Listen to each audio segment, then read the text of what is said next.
समाज सुधार अभियान के कार्यक्रम में यहाँ उपस्थित माननीय मंत्री राजस्व एवं भूमि सुधार विभाग श्री राम सूरत कुमार जी, माननीय मंत्री मद्य निषेध उत्पाद एवं निबंधन विभाग श्री सुनील कुमार जी, माननीय मंत्री ग्रामीण कार्य विभाग और वैशाली जिले के प्रभारी मंत्री श्री जयंत राज जी, माननीय मंत्री अल्पसंख्यक कल्याण विभाग सह प्रभारी मंत्री सीतामढ़ी जिले जनाब मोहम्मद जमा खान साहब, यहाँ उपस्थित सीतामढ़ी के माननीय सांसद श्री सुनील कुमार पिंटू जी, वैशाली की माननीय सांसद श्रीमती वीना देवी जी, सुरसंड के माननीय विधायक श्री दिलीप राय जी, रूनी सैदपुर के माननीय विधायक श्री पंकज कुमार मिश्रा जी, बरुराज के माननीय विधायक श्री अरुण कुमार सिंह जी, विधान परिषद के माननीय सदस्य श्री देवेश चंद्र ठाकुर जी, विधान परिषद के माननीय सदस्य श्री रामेश्वर महतो जी,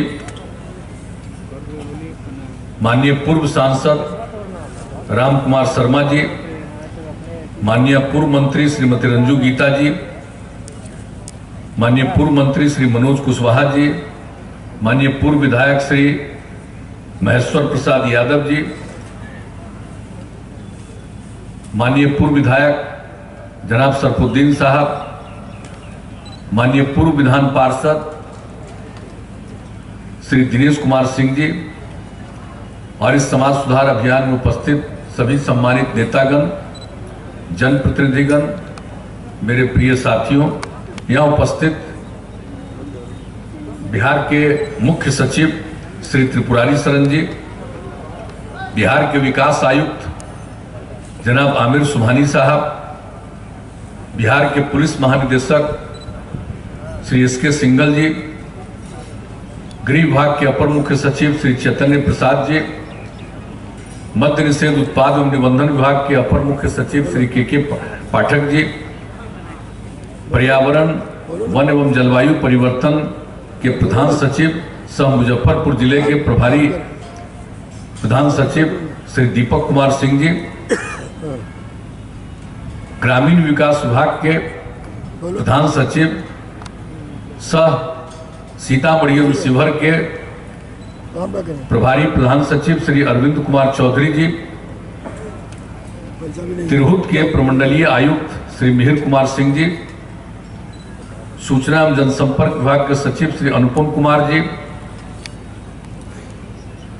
सहकारिता विभाग की सचिव और वैशाली जिले की सचिव प्रभारी सचिव श्रीमती वंदना प्रेयसी जी, मुख्यमंत्री के ओएसडी श्री गोपाल सिंह जी,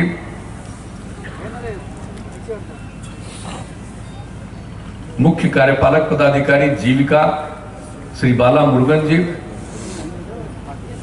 तिरहुत के पुलिस महानिदेशक श्री गणेश कुमार जी, मुजफ्फरपुर के जिलाधिकारी श्री प्रणव कुमार जी, सीतामढ़ी के जिलाधिकारी श्री सुनील कुमार यादव जी, वैशाली के जिलाधिकारी श्रीमती उदित सिंह जी, शिवहर के जिलाधिकारी श्री सज्जन आर जी, मुजफ्फरपुर के वरीय पुलिस अधीक्षक श्री जयंत कांत जी, सीतामढ़ी के पुलिस अधीक्षक हरकिशोर राय जी, वैशाली के पुलिस अधीक्षक मनीष कुमार जी, शिवहर के पुलिस अधीक्षक संजय भारती जी, और इस कार्यक्रम में अपना अनुभव साझा करने वाली जीविका की दीदियां श्रीमती मोइली देवी जी, श्रीमती पूजा देवी जी, मोहतरमा रुबीना खातून जी, श्रीमती पूनम देवी जी, श्रीमती रिंकू देवी जी, सभी विशिष्ट अतिथिगण, प्रिंट एवं इलेक्ट्रॉनिक मीडिया से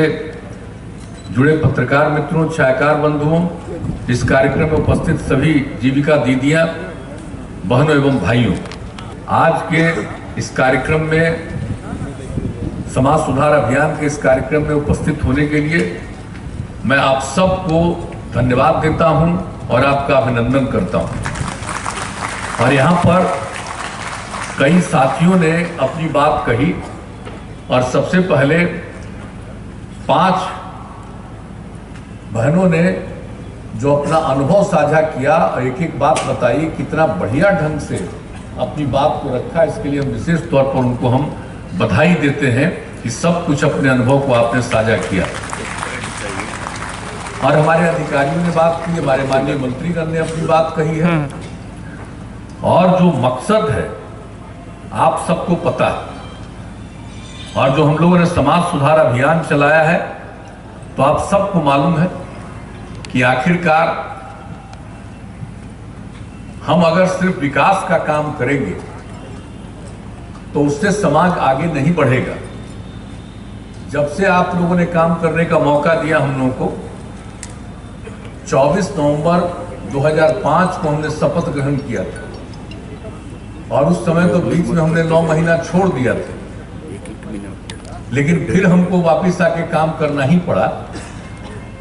तो आप लोगों ने जब से मौका दिया तब से हमने आपकी सेवा की और शुरू से ही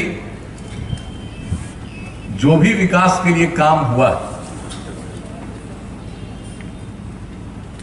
और उसके साथ साथ जो हम लोगों का ये उद्देश्य रहा है कि हम आगे विकास करेंगे,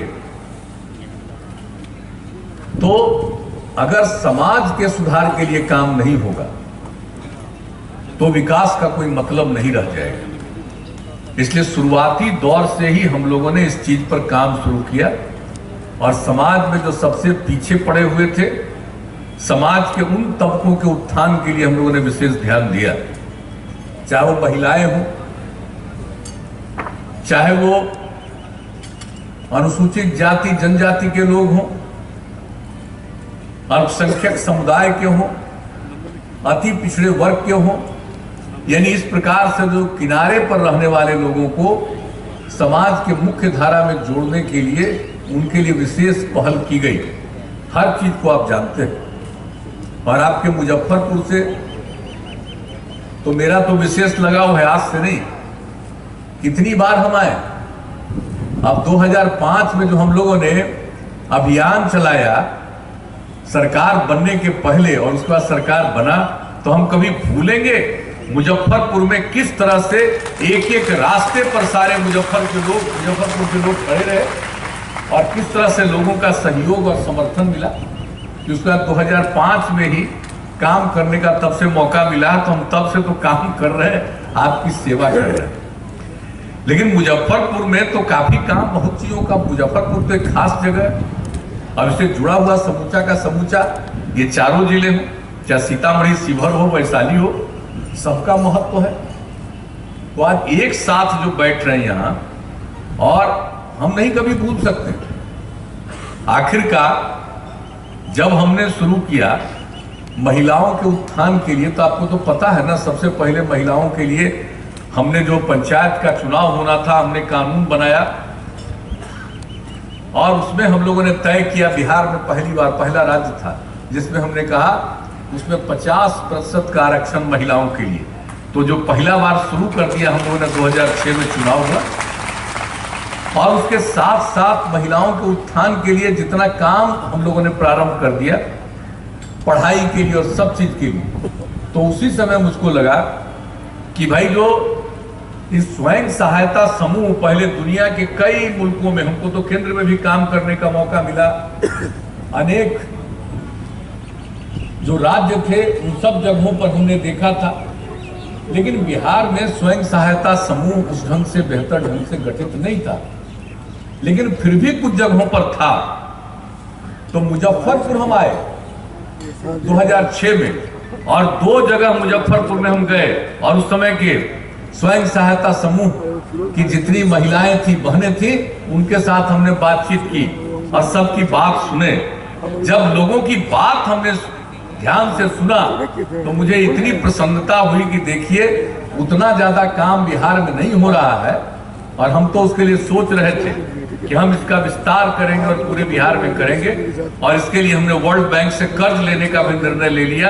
और उसी सिलसिले में हम आकर के यहाँ देखे, हमने कहा कि भाई उतना बेहतर काम नहीं हो रहा, तब भी महिलाओं में कितनी जागृति आती है अगर ये स्वयं सहायता समूह बन रहा था। और जिस तरह से जो कुछ भी शुरू हुआ और बाद में ही जब इसको बड़े पैमाने पर इसकी शुरुआत की, तो आपके यहाँ का जो अनुभव हुआ, यहाँ हमारी दीदियां बैठी हुई हैं, इनमें से बहुत लोगों को ध्यान में भी होगा। और उसके बाद से जो हमने पूरे बिहार के लिए काम करवाना शुरू किया, और आज पूरे बिहार में उसका नामकरण किया हमने जीविका समूह। अब वो जीविका, और उसके बाद उसमें कितनी जागृति आई है। और हमारा जो लक्ष्य था कि 10 लाख जीविका समूह का गठन करेंगे, अब तो उससे भी ज्यादा बढ़ गया। अब 1,27,00,000 अब महिलाएं जुड़ गई उससे। और किस तरह से जागृति आई, यहाँ सबका सुन रहे थे, हर जगह जाते हैं। और पिछली बार भी जब शराबबंदी लागू होने के बाद ही हम जब सब जगह दौरे पर जा रहे थे, तो हम जीविका समूह की बहनों की बात सुनते थे और उनका अनुभव सुनते थे। तो कितना लोगों में जागृति उसके चलते आई, इसलिए हम लोगों ने इसकी शुरुआत कराई। और उसके अलावा जो कुछ भी लड़कियों के लिए किया जा सकता था, पढ़ाई में दिक्कत, परिवारों की हालत इतनी खराब, कोई अपनी बेटियों को आगे पढ़ा नहीं सकते थे। 5वें क्लास के बाद उसके लिए जो चाहिए था कपड़ा, वो देने की स्थिति में नहीं थे। तो 5वां क्लास तक तो पढ़ लेता था लोग, लड़का लड़की, उसके बाद बहुत कम जा पाते। और तब से हम लोगों ने जो शुरू करा दिया 7 से ही, और उसके बाद फिर आगे हम लोगों ने बढ़ करके जो काम शुरू किया, साइकिल की भी योजना हम लोगों ने करा दी। पोशाक की योजना तो शुरू किया, और साइकिल की योजना, कितनी बड़ी संख्या में लड़कियां आगे आने लगी और पढ़ने लगी।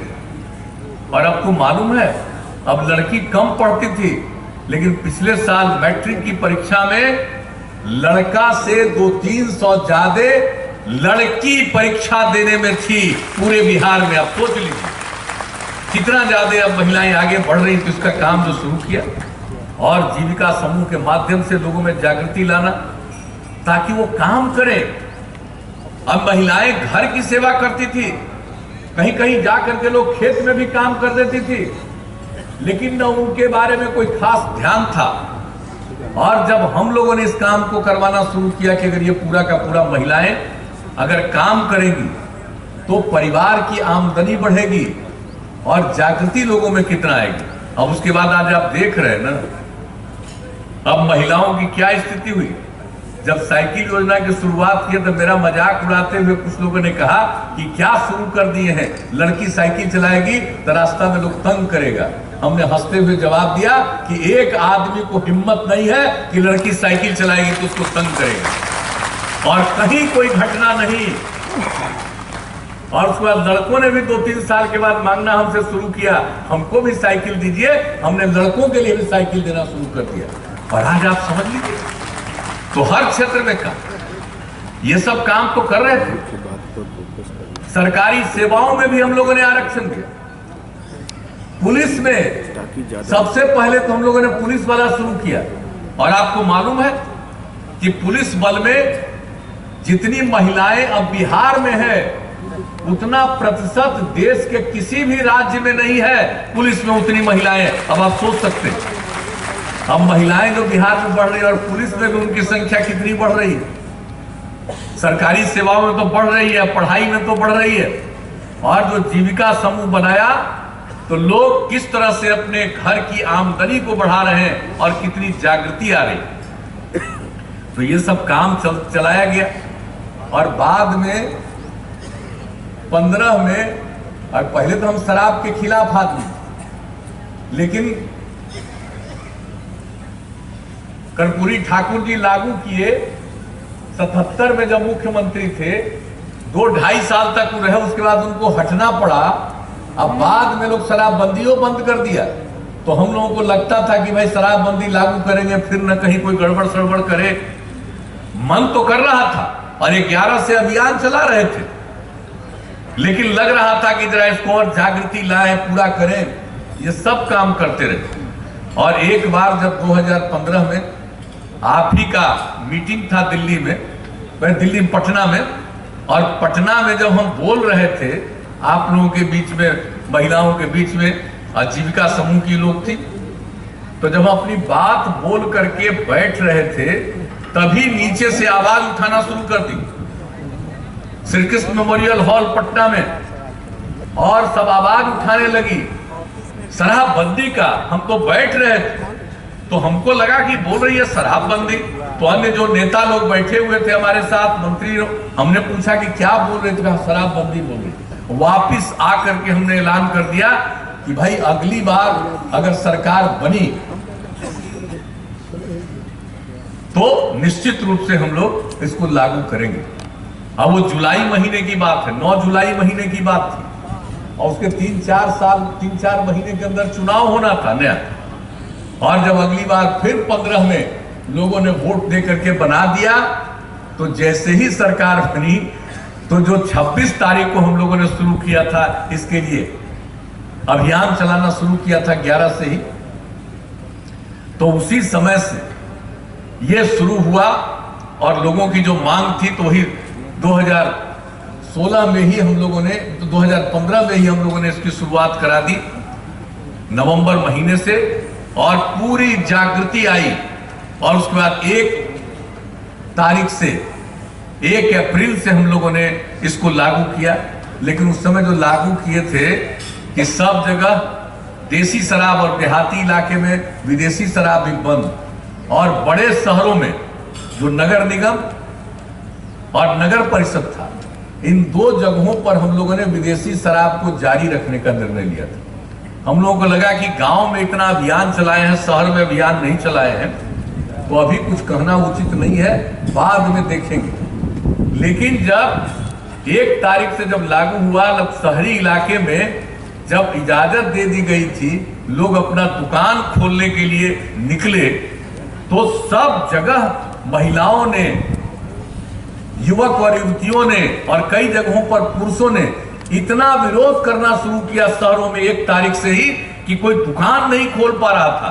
मुझको ये जान करके तो बड़ा भीतर से खुशी हो रही थी।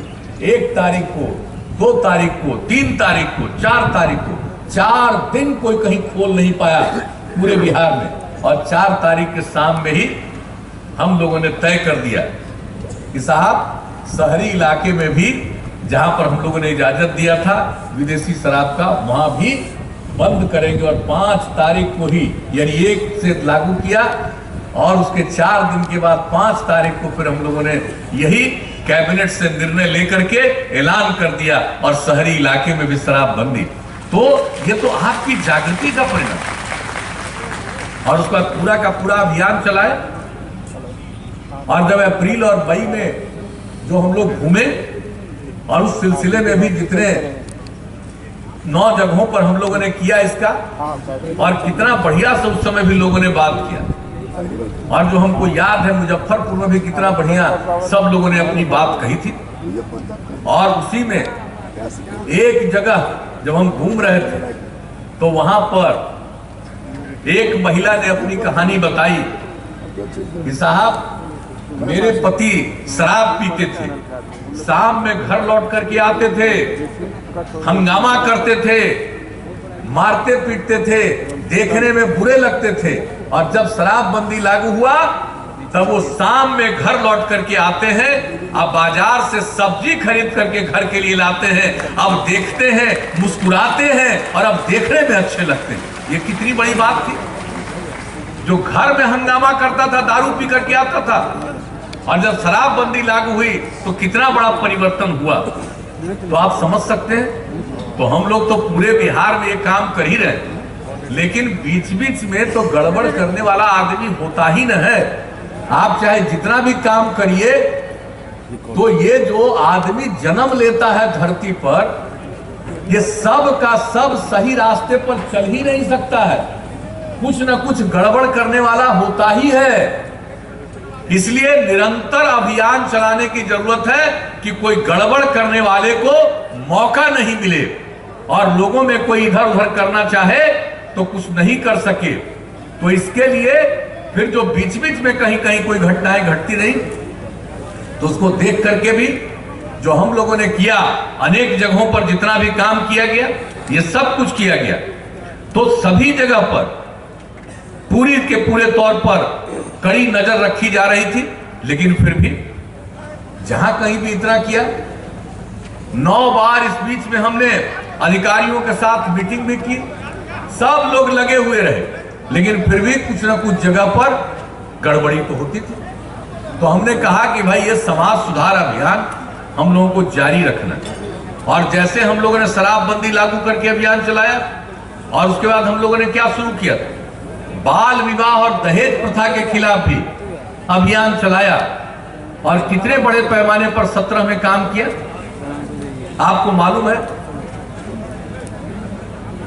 कि हम लोगों ने 17 में जिस तरह से अभियान चलाया, और जैसे 17 में हुआ था जब शराबबंदी लागू किया गया, तो शराबबंदी को लेकर के जो कितना बड़ा अभियान चला था, और उसी तरह से उसके लिए भी अभियान चलाया हम लोगों ने।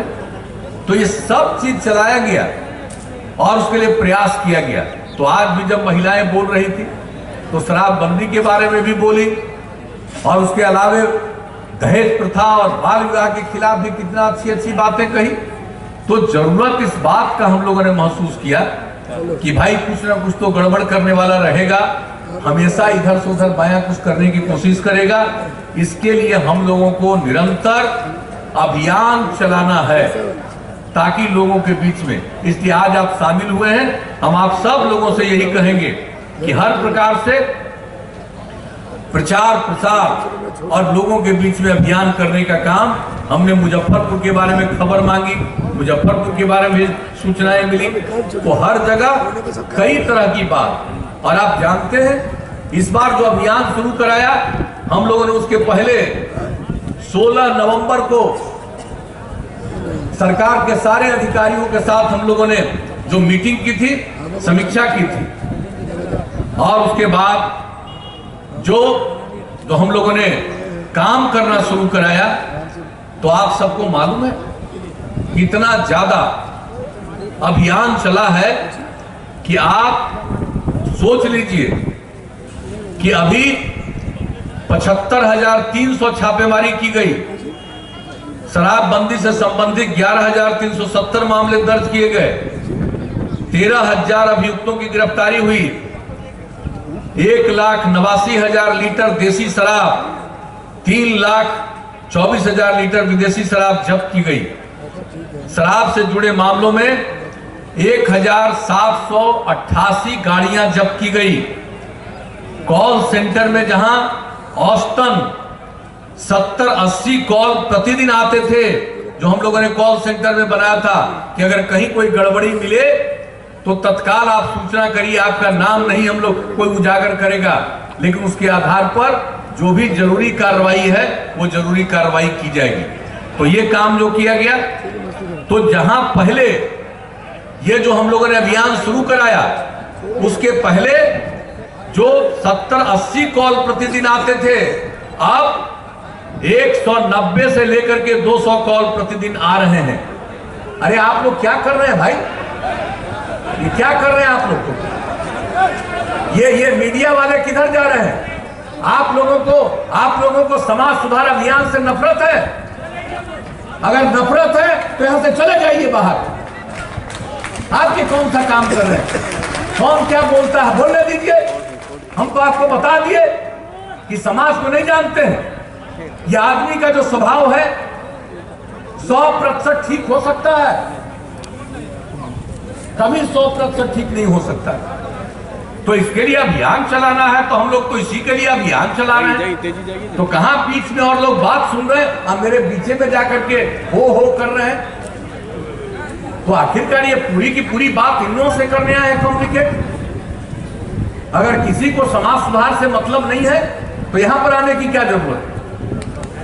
इसलिए जरा कृपा करके जो चीज चल रहा है, और आज आपने महिलाओं की बात नहीं सुनी, किस किस ढंग से महिलाओं में जागृति आ रही है। महिलाओं में जागृति आ रही है, और आप पुरुष हैं, आप में जागृति नहीं आएगी। खाली महिलाओं की जागृति के लिए हम अभियान चला रहे हैं कि पुरुषों में भी जागृति आनी चाहिए। इसलिए जरा इन सब बातों पर ध्यान रखिए। यह अलाउड है आप लोगों को देखने का, तो जरा गौर से देखिए, समझिए और सीखिए। अपनी बात कुछ कहनी हो मुझसे, हम निकलेंगे बाहर, निकल करके अपनी बात कह दीजिएगा, लेकिन अभी ध्यान दीजिए। और अगर कोई अपनी बात कहना भी चाहते हैं, मैं उनका स्वागत करूंगा, लेकिन जरा जो काम चल रहा है इस काम पर ध्यान दीजिए। अगर ध्यान दीजिएगा तभी आगे बढ़िएगा, अगर इन बातों पर ध्यान नहीं दीजिएगा तो आप भी अपने आप को बिल्कुल नष्ट करिएगा। ये हम आपको कह देना चाहते हैं। इसलिए इन सब बातों पर जरा गौर करिए। तो जो बातें हम कह रहे हैं और जो हमने अभी आपको बताया कि एक एक चीज को लेकर के जो अभियान चलाया जा रहा, तो हर प्रकार से हमने तो आज बता दिया कि जब अभियान की शुरुआत हुई और उसके बाद और जागृति बढ़ रही है।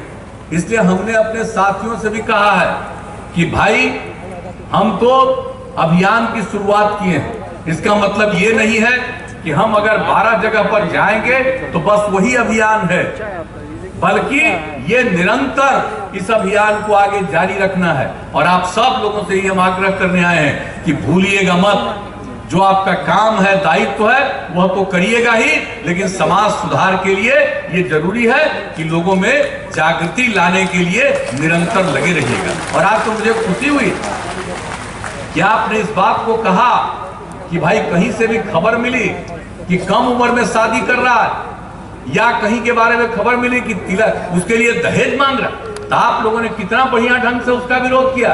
इसी तरह से करते रहिए। और हम तो इस मामले में कहेंगे कि अगर कोई शादी ब्याह में अगर लेता है दहेज, तो जो दहेज ले उसका तो विरोध करिए ही, और कम से कम चाहे वो अपना रिश्तेदार भी क्यों न हो, उसके कार्यक्रम में नहीं शामिल होइएगा। और जब नहीं शामिल होंगे तो निश्चित रूप से लोगों को लगेगा कि अगर लेंगे हम तो निश्चित रूप से लोगों का विरोध होगा।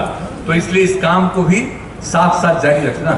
और बाल विवाह तो नहीं होना चाहिए। आज भी बाल विवाह होता है और बाल विवाह के शिकार कितने लोग होते हैं। तो इसलिए इन सब बातों पर ध्यान देना कि बच्चों का कोई शादी इस तरह से नहीं करे, उसके चलते कितने तरह की परेशानी बढ़ती है, इस सब को मालूम है। इसलिए इस अभियान का अंग है और एक एक बात लिखा जा रहा, और हर चीज को किस तरह से बाल विवाह से कितना नुकसान होने वाला है, और दहेज प्रथा कितनी बुरी चीज है, और दहेज के चक्कर में कितने लड़कियों को आत्महत्या करनी पड़ती है, कितने लोगों की हत्या की गई है, कितना ज्यादा परेशानी हुई है।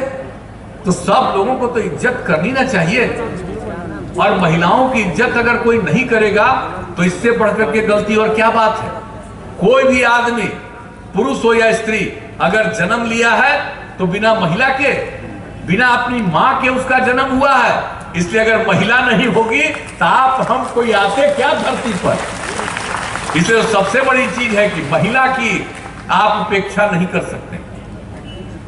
इसलिए महिला और पुरुष दोनों एक हैं, मिलकर के चलना। इसलिए सम्मान करिए, इज्जत करिए। कहीं पुरुषों के मन में यह भाव नहीं आना चाहिए कि वही सब कुछ है और महिलाएं उनकी फॉलोअर है, ये नहीं होना चाहिए। दोनों को मिलकर के रहना चाहिए। आखिर क्या बात है, हमने 50% का आरक्षण क्यों जिसकी चर्चा किया, इसलिए क्या कि जरा पुरुष और स्त्री सब लोग समझें, ठीक से समझें कि मिल करके चलेंगे। आज महिलाओं की जागृति के चलते ही समाज आगे बढ़ रहा है और विकास का भी काम हो रहा है। इसलिए इन बातों को कभी नहीं भूलना चाहिए और हमेशा शराबबंदी के लिए और बाल विवाह और दहेज प्रथा इसके खिलाफ निश्चित रूप से अभियान चलाना चाहिए ताकि लोगों में जागृति आए। और अब तो जानते हैं, अभी तो हमने उदाहरण दे दिया आपको, कितना हमने अभियान चलाना शुरू किया और उसमें कितने लोग पकड़ा गए। सब कुछ हो रहा है तो चल ही रहा है, लेकिन भाई कुछ तो अब आपको मालूम है कि ये जो बाहर से आता, अभी भी बताया, अब सीतामढ़ी भी है तो हम तो सब अधिकारियों कहेंगे बगल से जो आता है, बता रही थी इधर उधर से कोई घूम करके कहां से कोई चीज ले आएगा, गड़बड़ करेगा, बता रही थी। तो इन सब चीजों पर इसलिए तो हमने तुरंत कहा आप लोगों को कि भाई सुन रहे हैं ना, सारे अधिकारियों को हमने कहा कि आज जो बोल रही है तो सुन रहे हैं ना कि किस तरह से आता है, एक एक चीज पर नजर रखिए। तो वो तो अभियान चलाना ही है और साथ साथ प्रशासन को, पुलिस को, सब लोगों को इस मामले पर पूरे तौर पर नजर रखना है। और जो भी अभियान चलाया जा रहा है, ये बहुत लोग तो समझते नहीं कि साहब ये कितनी बुरी चीज है। बहुत लोग तो कहते रहते हैं कि भाई शराब वाले पर इतना ज्यादा काहे कर रहे हैं, बाहर से कोई आना चाहता है तो आने दीजिए। तो हमने तो कह दिया बाहर का तो कोई अलाउड नहीं है, फालतू बात है। जिसको पीना है यहां तो नहीं आ सकता है। और कितना शुरू में कह रहा था, बहुत लोग कह रहा था कि पर्यटन में कमी आ जाएगी, बाहर के लोग जो आते हैं उनकी संख्या कमी होगी। लेकिन हमने बता दिया कि जब शराबबंदी लागू हुए तो पर्यटकों की संख्या और बाहर से आने वालों की संख्या पहले की तुलना में ज्यादा बढ़ गई। ये 2 बार से तो कोरोना का दौर चला है, सब सचेत रहिए। 2 साल से चल रहा है कोरोना का दौर। लेकिन आप समझ लीजिए उसके पहले 2019 तक 2 करोड़ से भी ज्यादा लोग बाहर के यात्री यहां आते रहे। तो इसलिए ये सब तो कोई बात है ही नहीं।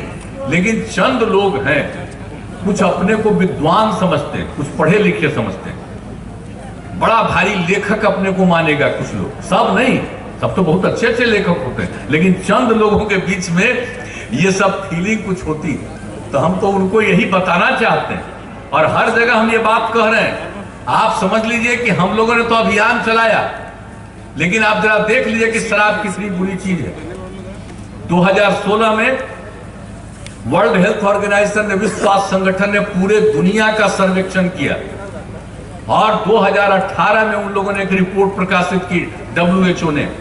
और क्या कहा उसने शराब के बारे में, शराब कितनी बुरी चीज है, कितनी बुरी चीज है। और बताया कि दुनिया भर में हर मुल्क को, हर देश को बुला करके उन लोगों ने कहा और आंकड़ा प्रकाशित किया कि पूरे दुनिया में एक साल में जितने लोग मरते हैं उसमें 30 लाख लोग शराब पीने के कारण मरते हैं। वो अपने समय के हिसाब से नहीं मिलते हैं, दारू पीते हैं, इसलिए उनकी मौत होती है। पूरे दुनिया में 30 लाख एक साल में। आप जरा सोच लीजिए, ये दुनिया भर का फिगर हम लोगों ने तो बिहार में शुरू किया, शराबबंदी लागू करके और अभियान चलाना शुरू किया। तो आप जरा सोच लीजिए कि वर्ल्ड बैंक की जो रिपोर्ट आई और उसके बाद उसने क्या कहा कि दुनिया भर में जितने लोग मरते हैं एक साल में 5.3% लोग सिर्फ दारू पीने के कारण मरते हैं। और 20 साल से लेकर के 39 साल के बीच के कम उम्र के लोगों की जो मृत्यु होती है, आप देख लीजिए कि 13.5 साढ़े 13% लोगों की मौत होती है शराब इस सब में। वो 20 साल से लेकर के 39 साल के बीच के उम्र वाले, ये भी उन लोगों ने प्रकाशित किया कि कितना खतरनाक चीज है। और उसके अलावे शराब के कारण मृत्यु टीबी, HIV, एड्स, डायबिटीज से होने वाले मृत्यु से अधिक। आप सोच लीजिए, इतनी गंभीर बीमारियों के कारण जिनकी मृत्यु होती है, उन गंभीर बीमारियों की मृत्यु से भी ज्यादा शराब पीने के कारण उनकी मृत्यु होती है।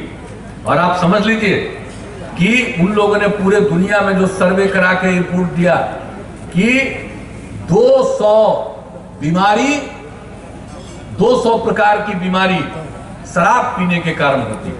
ये उन लोगों ने रिपोर्ट दिया। और उसके बाद हम उसी समय से लोगों को कह रहे हैं कि जरा इसको देख लीजिए। और क्या हालत होती है, जितना दुनिया में सुसाइड करता है, आत्महत्या करता है, 18% आप दुनिया भर का जान लीजिए, कई कारणों से लोग आत्महत्या करता है, लेकिन 18% आत्महत्या दारू पीने के कारण, शराब पीने के कारण। और उसके अलावे आपसी झगड़े, आपस में झगड़ा तो कई कारण से होता है, लेकिन दुनिया भर में आपस का झगड़ा उसका 18% शराब पीने के कारण दारू पी करके आपस में झगड़ा करता है। ये दुनिया भर की कहानी, ये जरा जान लीजिए। और उसके अलावे जो सड़क की दुर्घटना होती है, तो सड़क की जो दुर्घटना दुनिया भर में होती है, उस सड़क की दुर्घटना का कारण 27% दारू पी करके जो गाड़ी चलाते हैं, वो जो दुर्घटना होती है, तो दुनिया भर में सड़क की दुर्घटना का 27% शराब के कारण है। अब जरा सोच लीजिए, ये वर्ल्ड हेल्थ ऑर्गेनाइजेशन ने रिपोर्ट प्रकाशित की और कई लोग अपने को विद्वान और काबिल समझते हैं। आप जरा वो बता दें कि कैसे समझते हैं कि शराब बुरी चीज नहीं है और शराब मौलिक अधिकार नहीं है। संविधान में प्रावधान है 47 नंबर पर, यह किसी का मौलिक अधिकार नहीं है। तो जब मौलिक अधिकार आपका नहीं है दारू पीना, आप दारू पीना इतना बुरी बात है, तो हम जब दारू बंदी करते हैं तो हम लोगों की बात माननी चाहिए और लोगों को भी प्रेरित करना चाहिए कि दारू बंद करो। तो इसलिए हम आप सब लोगों से अपील करेंगे कि जरा ये चीज जो हम लोगों ने प्रकाशित करवा के एक एक जगह भिजवा रहे हैं, नशा मुक्ति के कैसे क्या चीज होता है, नशा मुक्ति अभियान साथ साथ चलाइए भैया। तो ये जो समाज सुधार अभियान के सिलसिले में हम लोगों ने कह दिया है, अब एक एक घर तक ये चीज आपको पहुंचा दी जाएगी। हर किसी को बताइए और दिखवाइए कि शराब के दुष्प्रभाव कितने हैं दुनिया भर में। इसलिए लोगों को हमेशा सचेत रखना, ये बात आपको हम बताना चाहते हैं। और दूसरी बात, जो बापू का, राष्ट्रपिता महात्मा गांधी का जो विचार, अरे भाई आजादी देश को किसने दिलवाई? बापू ने देश को आजाद करवाया। और वो बापू कहते रहे शराब के कितना खिलाफ थे, और वो जब आजादी की लड़ाई लड़ रहे थे और उस समय भी वो लोगों को कहते थे और लोगों के बीच में कहते थे, बापू क्या कहते थे, शराब आदमियों से न सिर्फ उसका पैसा छीन लेता बल्कि उसकी बुद्धि भी हर लेती। आप जरा सोचिए कितनी बड़ी बात है। आप जो दारू पीते हैं, आपका पैसा खाली बर्बाद नहीं होता है, आपका जो दिमाग, आपका जो बुद्धि है, उसको भी वो हर लेता है। शराब इतना बुरा चीज है, ये बापू ने कहा। और उन्होंने क्या कहा, शराब पीने वाला इंसान, अगर कोई इंसान भला आदमी और दारू पिएगा तो हैवान हो जाएगा। शराब पीने वाला इंसान हैवान हो जाता है, ये बापू ने कहा। और बापू ने तो कहा कि हमको 1 घंटा के लिए भी हम अगर बन गए तानाशाह तो हम निश्चित रूप से सब दुकान को बंद कर देंगे। ये तो कहा करते थे, कोई गलत बात है। लेकिन जो सबसे बड़ी चीज है कि शराब कितनी बुरी चीज है, न सिर्फ उसका पैसा छीनता है बल्कि उसकी बुद्धि हर लेता है और शराब पीने वाला इंसान हैवान हो जाता है। तो ये बात भी इसके साथ साथ समझ लीजिए, गांधी जी ने हमेशा शराब का विरोध किया। ये साथ साथ मिला करके हर घर तक पहुंचाना है। लेकिन लोग जान लीजिए कि बापू का क्या विचार, जो हमारे राष्ट्रपिता हैं, जो हम सब लोगों के पिता हैं, पूरे देश के पिता हैं, उनकी भावना ये है। और देश के बाहर दुनिया भर का रिपोर्ट है वर्ल्ड हेल्थ ऑर्गेनाइजेशन का, वो कहता है दारू कितनी बुरी चीज है। तो ये लोगों के बीच में अभियान चलाते हुए लोग बाया दाया करने वाला है, उसको समझाइए। और दूसरी बात, तो जो गड़बड़ करता है, हम एक बात तो कहेंगे, कोई नहीं सुन रहा है तो भाई बहने, सभी दीदियों को हम कहेंगे कि पूरा सजग रहिएगा, खबर तो दीजिएगा, कार्रवाई तो होगी, लेकिन उसके साथ साथ कोई गड़बड़ करता है तो पूरा जुलूस निकाल करके नारा लगाइएगा और लोगों को कहिएगा। इसको लेकर के ये जो अभियान का सिलसिला, ये जागृति इतनी आएगी कि कोई भी बाएं दाएं नहीं कर सकता। इसलिए हम आप सब लोगों से यही अपील करें। और साथ साथ जो हम लोगों का अभियान है नशा मुक्ति के साथ साथ जो बाल विवाह और दहेज प्रथा के खिलाफ, तो इसके लिए इसी प्रकार से निरंतर अभियान चलाते रहना है, लोगों को प्रेरित करना है, जागरूक करना है। और ये सब काम होगा तो निश्चित रूप से समाज आगे बढ़ेगा और जो विकास का काम होता है सही मायने में वो सही तरह से लोगों को लाभ पहुंचाएगा और लोग एकजुट होकर के रहेंगे। तो आप सब लोगों से ये आग्रह करेंगे, देखिए इस काम के लिए निरंतर चलते रहिए, लेकिन साथ साथ हम एक बात और कहेंगे कि भाई आपस में सब लोगों के बीच में प्रेम का और भाईचारे का भाव रहना चाहिए। आपस में मिलकर के हम लोगों को चलना है, एक दूसरे के खिलाफ हम लोगों को कुछ नहीं करना है। हम तो अभियान चलाएंगे और प्रेम और भाईचारे के साथ हम सब एक दूसरे का साथ लें, और गड़बड़ करने वाला है उसको तो पकड़वा भी दीजिए, प्रेरित भी करिए कि सही रास्ते में जाए। अगर गड़बड़ करता है तो उसको तो अंदर जाना चाहिए। तो ये सब चीज सब लोग मिल करके कहिएगा तो निश्चित रूप से समाज आगे बढ़ेगा, और समाज आगे बढ़ेगा। और जितना काम किया जा रहा, आज तो हम कितनी बात आपको इन सब चीजों के बारे में कहे, आप सब लोगों को तो पता ही है, सबके लिए काम करते हैं। आप लोगों ने हम लोगों को काम करने का मौका दिया, तो इतने दिनों से हम आपकी सेवा कर रहे हैं। और आप जान लीजिए, आपकी सेवा करना ही हमारा धर्म है। हम तो आपकी सेवा करते हैं, तो मिलजुल करके माहौल बना करके रखिए और आगे बढ़िए। तो हमारी जो बहनें बैठी हैं, सब लोगों से हम उम्मीद करें ना कि अब जो कोई भी गड़बड़ करेगा, इधर उधर कोई करेगा, एकदम निश्चित रूप से उसके खिलाफ पूरा तेजी से अभियान चलाइएगा, और तब जाकर के लोग समझेगा। और एक बात तो हम और कह देते हैं, जो हमने कहा कि कोई लेता है, अगर आपको तो शराब, जो हम लोगों ने कहा बाल विवाह और दहेज प्रथा के खिलाफ है, तो इस बात को याद रखिएगा। हमने तो पहले कहा था, इस बार तो कोरोना वाला दौर में फिर कुछ कुछ शुरू हुआ था, तो हम तो जो बुला रहा था चले जा रहे थे, लेकिन अगला बार से भी हमने तय कर दिया कि अगर लिख करके नहीं देगा कि हम दहेज नहीं लिए हैं इस शादी में, तभी हम उसके यहाँ जाएंगे, नहीं तो हम नहीं जाएंगे। और आप लोगों से भी हम ये कहेंगे कि ये अगर आप करना शुरू करिएगा तो निश्चित रूप से दहेज प्रथा से मुक्ति मिलेगी। कानून तो बना हुआ, दहेज तो बुरी चीज है, गैर कानूनी है, अपराध है, बाल विवाह करना भी अपराध है, इस सब के लिए कानून बना है। लेकिन इसके बाद भी लोग इधर उधर करते हैं, तो उसमें पूरे तौर पर